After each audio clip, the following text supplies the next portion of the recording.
Bienvenue sur Médien TV. Le dossier de ce jour est consacré à l'Inayel, le nouvel an amazigh célébré le 12 janvier.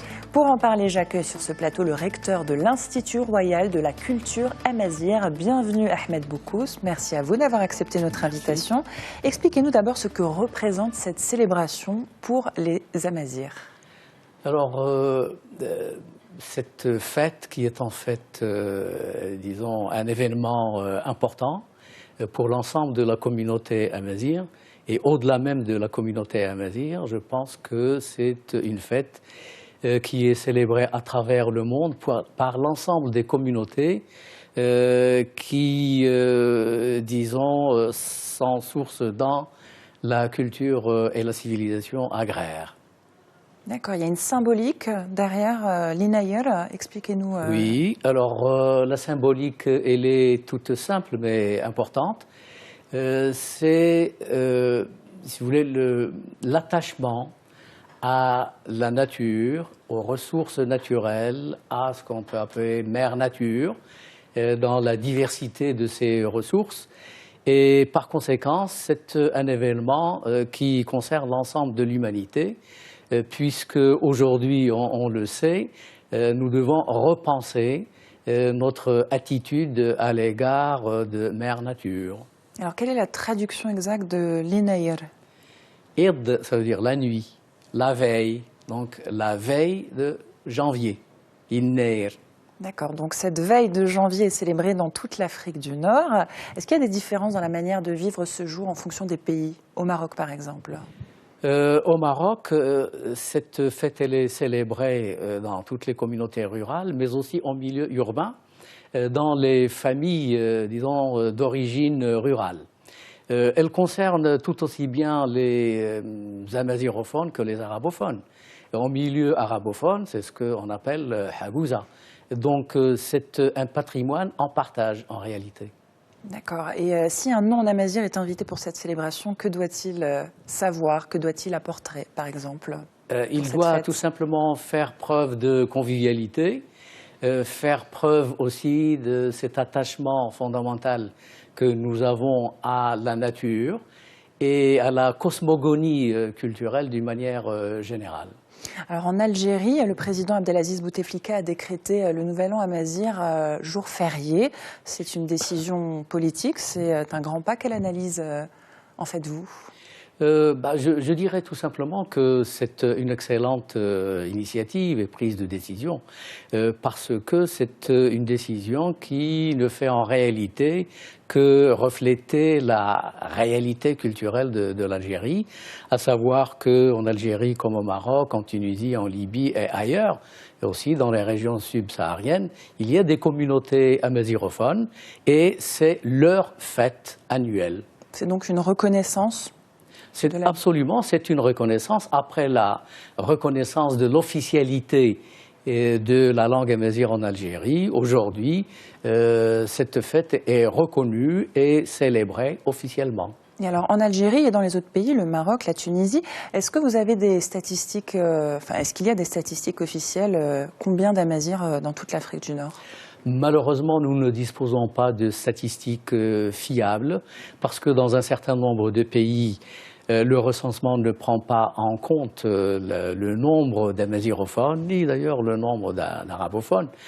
Et on est donc réduit à quelques approximations qui nous disent qu'environ les amazigrophones, disons globalement, nord de l'Afrique du Nord, ils représenteraient à peu près 30 millions à 35 millions d'âmes. Et au Maroc, pour les gens qui ne connaissent pas au niveau régional, où se trouve la population amazigh? Alors la population amazigh, elle se trouve en zone montagneuse essentiellement, ça veut dire dans le Rif, dans le Moyen Atlas, dans le Souss également, mais aussi dans la région du sud-est de Rachidia. La concentration diffère d'une région à l'autre. La principale communauté, elle se trouve dans le sud-ouest, ou du moins ce qu'on appelle le Souss. La seconde se trouve dans le Maroc central. Et vient en troisième position le Rif. Ils se comprennent ou pas La langue n'est pas la même. Disons, basiquement, comme on dit, la langue est absolument la même. Ça veut dire que la charpente linguistique de la langue est la même. La prononciation diffère d'une région à l'autre. Une partie du vocabulaire diffère, mais grosso modo, il y a intercompréhension. Mais le degré de cette intercompréhension, il varie d'une région à l'autre en fonction, en réalité, de la contiguïté, du voisinage ou du non-voisinage entre les communautés. Si bien que, par exemple, l'intercompréhension est un peu malaisée entre les gens qui parlent Teshlhit du Souss et Terifit de Nadour ou de Husseima. Mais les Aït-Sgharouchen, par exemple, ou les communautés du nord du Moyen Atlas se comprennent grosso modo avec les Rifins. Donc là, c'est au Maroc, mais est-ce que les Amazirs, les Marocains, se comprennent avec les Algériens, par exemple, les Amazirs? Alors, les Rifins se comprennent bien, je dirais, avec les Kabyles, par exemple. Les Chleux, les gens qui parlent Teshlhit se comprennent assez bien avec les Touaregs, et les Chaouia d'Algérie se comprennent assez bien aussi avec les Zénètes du Maroc. Alors l'Inayer, donc je le rappelle, qui est célébré le 12 janvier, c'est la seule fête non musulmane qui est commune à toutes les communautés, enfin tous les pays d'Afrique du Nord. Est-ce qu'on peut considérer ce nouvel an amazigh comme le seul jour de symbiose des Amazirs? On peut considérer effectivement que la célébration d'Inayer fait partie, disons, des mythes fondateurs de l'identité amazigh, si bien que l'ensemble des communautés se reconnaissent dans cette célébration. Mais il y a d'autres événements extrêmement importants aussi qui sont partagés par l'ensemble des communautés, par exemple la reconnaissance de la langue amazigh en tant que langue officielle en Algérie et au Maroc. Tout à fait. En 2018, donc c'est l'année 2968 qui est célébrée. Alors que s'est-il passé il y a 2968 ans pour les Amazirs? Alors, il y a 2968 années, il s'est produit un événement historique qui est attesté par les historiens de l'époque. Il s'agit de la prise de pouvoir par un pharaon, le pharaon qui s'appelle Shishong. Il appartient à la 22e famille des pharaons. Il est amazigh d'origine, il a conquis le pouvoir et il a installé la langue amazigh, du moins celle qu'il parlait, et aussi les pratiques culturelles de l'époque. Et c'est un événement extrêmement important qui montre combien, si vous voulez, les confluences culturelles entre les Égyptiens de l'époque pharaonique et les Libyens, c'est-à-dire les Berbères à l'époque, il y avait cette confluence culturelle et linguistique qui représentait déjà un ciment de l'unité de cette région du monde. Et donc depuis l'Inayer est célébré chaque année, comment préserver ce patrimoine immatériel?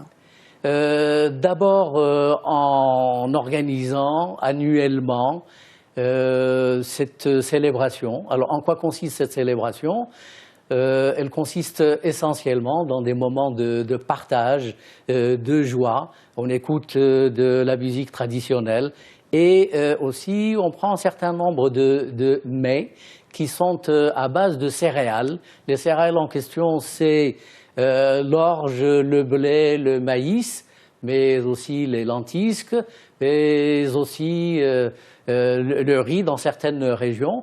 Et ce sont des aliments que l'on prépare à cette occasion-là, et c'est commun à l'ensemble du pourtour méditerranéen en réalité. Merci beaucoup Ahmed Boukouz d'avoir accepté notre invitation sur Medi 1 TV pour nous parler du Nouvel An amazigh qui est donc célébré le 12 janvier. Merci à vous.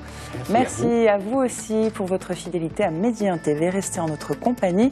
L'information se poursuit sur notre antenne.